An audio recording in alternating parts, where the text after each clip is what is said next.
కేసీఆర్ తీరుపై తీవ్ర స్థాయిలో ఫైర్ అయ్యారు కడియం శ్రీహరి. తనను మోసగాడు అంటున్న కేసీఆర్ తెలంగాణను మోసం చేసి దోచుకున్నారని ఆరోపించారు. వరంగల్ అంటే కాకతీయులు గుర్తుకొస్తారని, ఆ జిల్లాను 6 ముక్కలు చేశారని ఆగ్రహం వ్యక్తం చేశారు.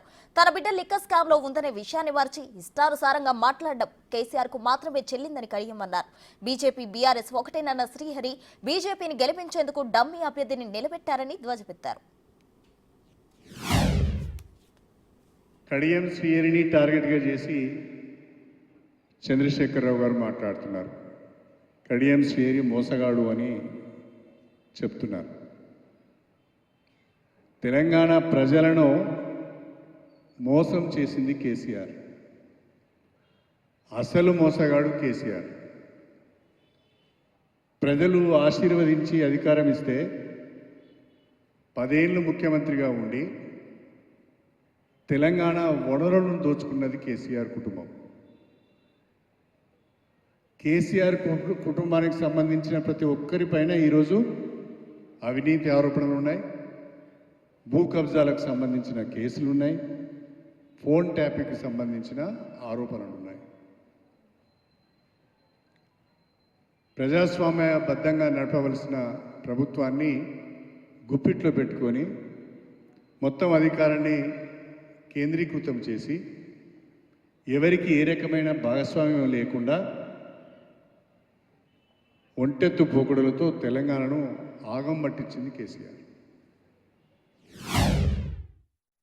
వరంగల్ జిల్లాను 6 ముక్కలు చేసింది కేసీఆర్. ఏ ముఖం పెట్టుకొని వరంగల్కి వచ్చావును? మా కాకతీయులు మాకిచ్చిన వారసత్వ సంపదను ముక్కలు ముక్కలు చేసినావు. మేము గొప్పగా కాకతీయుల వారసులమని చెప్పుకునేది, మేము గొప్పగా మాది ఓరుగల్లు అని చెప్పుకునేది, పోరుగల్లు అని చెప్పుకునేది. ఇవాళ ఏ జిల్లా అని చెప్పుకోవాలో అర్థం కావడం లేదు. నేను పుట్టింది ప్రస్తుతం ఉన్న వరంగల్ జిల్లాలో, చదువుకున్నది హన్మకొండ జిల్లాలో, ఉద్యోగం చేసింది జనగామ జిల్లాలో. ఇప్పుడు నేను ఏ జిల్లా అని చెప్పుకోవాలో నాకే అర్థమవుతలేదు. నా నియోజకవర్గం ఇప్పుడు ఉన్నది జనగామ జిల్లాలో. ఈ దుస్థితికి కారణం ఎవరు అడిగారని వరంగల్ జిల్లాను మీరు 6 ముక్కలు చేశారు. ఇవాళ దయనీయమైన పరిస్థితిలో జిల్లాను ఆగం చేసింది మీరు. అన్ని రకాలైన అవినీతికి కారకులు మీరు. 3 నెలల్లో ఏదో అద్భుతం జరగబోతుంది అని చెప్తున్నారు బీఆర్ఎస్ వారు. ఎస్, 3 నెలల్లో అద్భుతం జరగబోతున్నది. రాష్ట్రంలో 17 లోక్సభ స్థానాలకు ఎన్నికలు జరుగుతున్నాయి. ఏ ఒక్క లోకసభ స్థానంలో కూడా బీఆర్ఎస్ పార్టీ గెలవడం లేదు. 3 నెలల తర్వాత బీఆర్ఎస్ మూతబడబోతున్నది. అదే అద్భుతం అని చెప్పి ఈ సందర్భంగా తెలియజేస్తాం. చివరికి మెదక్లో కూడా గెలిచే పరిస్థితి లేదు. ఓటింగ్ శాతము 20% పడిపోయింది బీఆర్ఎస్. రాష్ట్రంలో పోటీ కాంగ్రెస్ బీజేపీ మధ్యనే ఉంటుంది. బీఆర్ఎస్ చాలా చోట్లలో 3వ స్థానం, కొన్ని చోట్లలో డిపాజిట్ కూడా వస్తుందో రాదో అనుమానంగా ఉంది. కాబట్టి కేసీఆర్ గారు 3 నెలల అద్భుతం జరగబోతున్నది. మీ పార్టీ కనుమరుగయ్యే ప్రమాదం ఉన్నది. దాన్ని కాపాడుకునే ప్రయత్నం చేయండి. నా పైన విమర్శలు చేయడం మానుకొని, వ్యక్తిగత విమర్శలు చేయడం మానుకొని పార్టీని కాపాడుకునే ప్రయత్నం చేయండి. ప్రజలకు ఏం చేస్తారో చెప్పండి.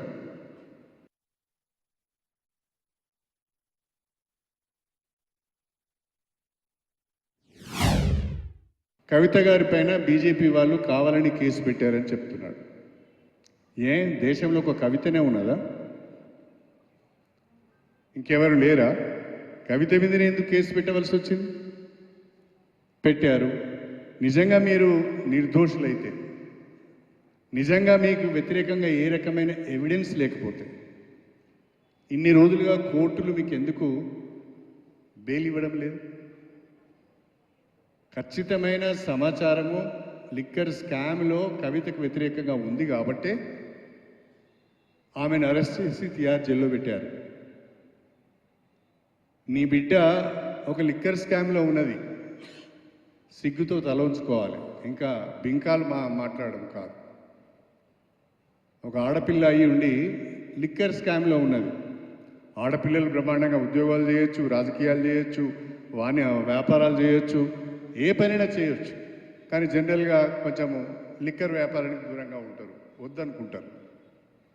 లిక్కర్ వ్యాపారం చేసిన సంతోషమే, లిక్కర్ వ్యాపారం చేసిన సక్రమమైన వ్యాపారం చేసిన సంతోషమే. కానీ దానికి అనేక రకాలైన గూడు పుట్టాలని చేసి అక్రమంగా ఏ రకంగా వసూలు చేయాలనో వాళ్ళకు ఈమె మార్గదర్శకం చేసి వీరి సలహాల మేరకు వాళ్ళు ఇష్టం ఉన్నట్టుగా పాలసీ తయారు చేసి ఆగమైంది. ఒక మాటలో చెప్పాలంటే కవిత వలన కేజ్రీవాల్ ఆగమైపోయాడు, కవిత వలన కేజ్రీవాల్ కూడా జైలుకు పోయాడు. నీ బిడ్డ పుణ్యమే కదా ఈ కడియం చేరి మోసగాడు అంటాడు. సిగ్గుండాలే, బుద్ధి ఉండాలి మాట్లాడాలంటే. ఏం మోసం చేసినా చెప్పు, ఎక్కడ మోసం చేసినా, ఎవరిని మోసం చేసినా. నాకు ఇష్టం లేక పార్టీ మారిన వాళ్ళలో దేశంలో నేను మొదటి వాడిని కాదు, పార్టీ మారిన వాళ్ళలో నేను చివరి వాడిని కూడా కాదు.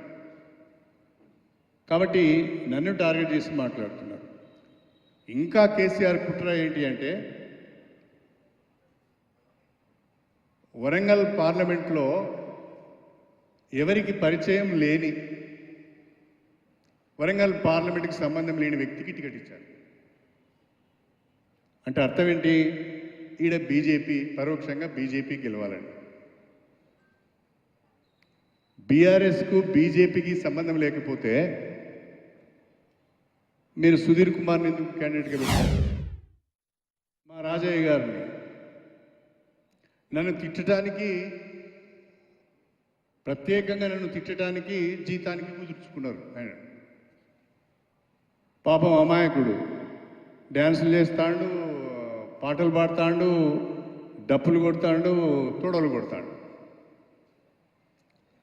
అంత సీనియర్ వ్యక్తి ఇట్లాంటివి చేయవచ్చా లేదని కూడా ఆలోచన లేకుండా చాలా చాలా గలీజ్గా మాట్లాడుతున్నాడు. అయినా పర్వాలేదు.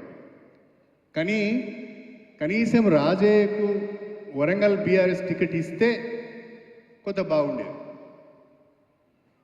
రాజయ్యకు నాకు పడకపోయినా ఆ బీఆర్ఎస్ పార్టీకి 10 ఓట్లు పడాలి అంటే రాజయ్య గారికి టికెట్ ఇచ్చినా బాగుంది.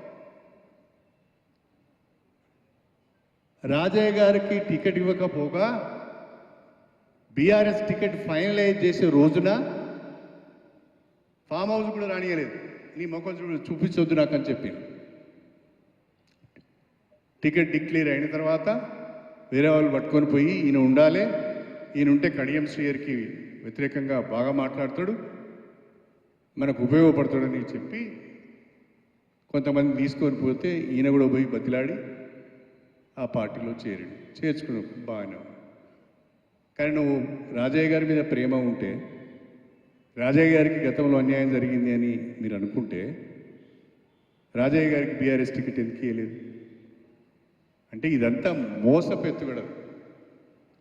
ఆయనకు మనసులో ఒకటి ఉంటుంది, బయటకు ఒకటి మాట్లాడుతూ అంటాడు. అది నేను స్వయంగా అనేక సందర్భాల్లో చూశాను. ఎదురుగా నీ అంత గొప్పవాడు లేడని మాట్లాడతాడు, కానీ వీడు వెధవాని మనం బయటికి వెళ్ళగానే మాట్లాడుతాడు.